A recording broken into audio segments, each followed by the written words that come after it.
YB, saban tahun dalam pembentangan bajet sudah pasti akan ada pengumuman berkenaan cash handout dan juga insentif-insentif kepada PKS, golongan SASA, sederhana dan sebagainya.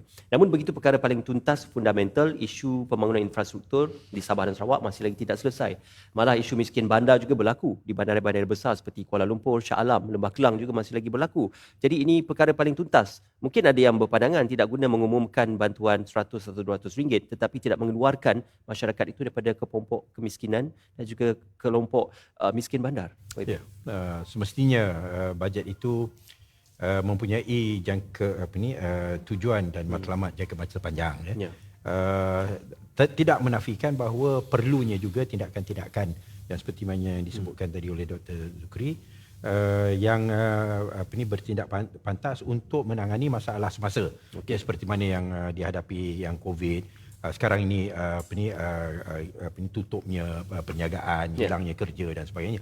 Tetapi masalah kita ialah kebanyakan daripada projek-projek yang telah kita lancarkan selama ini kita dapati memang ianya tidak dilaksanakan dengan baik, ya, dan ada banyak masalah ketirisan dan sebagainya. Dan di sinilah yang kita perlu bukan sekadar membentangkan satu bajet atas kertas yang indah, yang cantik, tetapi dari segi pelaksanaannya jauh menyimpang. Ya, dari segi KPI-nya, apa yang ingin dicapai dan sebagainya.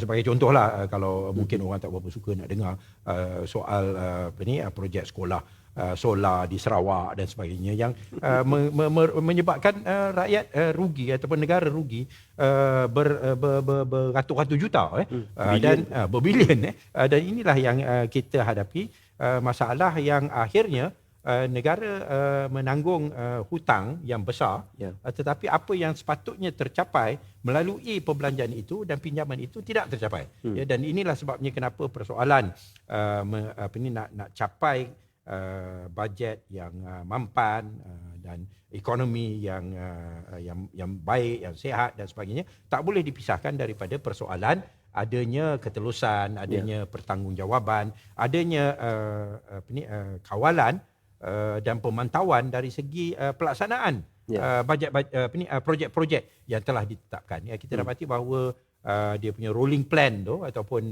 plan jangka panjang dari segi perbelanjaan kerajaan banyak yang menghadapi masalah. Atas kertas cantik Ya, atas kertas cantik. Nak projek inilah, nak projek itulah dan sebagainya. Tapi bila kita tengok realiti di on the ground, ya, apa yang berlaku sebenarnya, seperti khususnya seperti mana yang berlaku di Sabah, di Sarawak, di kawasan rural dan sebagainya, kawasan kampung pendalaman, amat sangat menyedihkan dan tidak patut wujud setelah kita mencapai kemerdekaan selama 65 tahun. Kalau dulu kita boleh katalah, oh ni pasal penjajah ambil kaut larikan duit kita dan sebagainya. Tapi sekarang ni nak salahkan penjajah tak boleh. Hakikatnya ianya adalah soal good governance, tata kelola yang baik, yang perlu diasaskan, yang hanya dapat dicapai sekiranya kerajaan mempunyai komitmen dan political will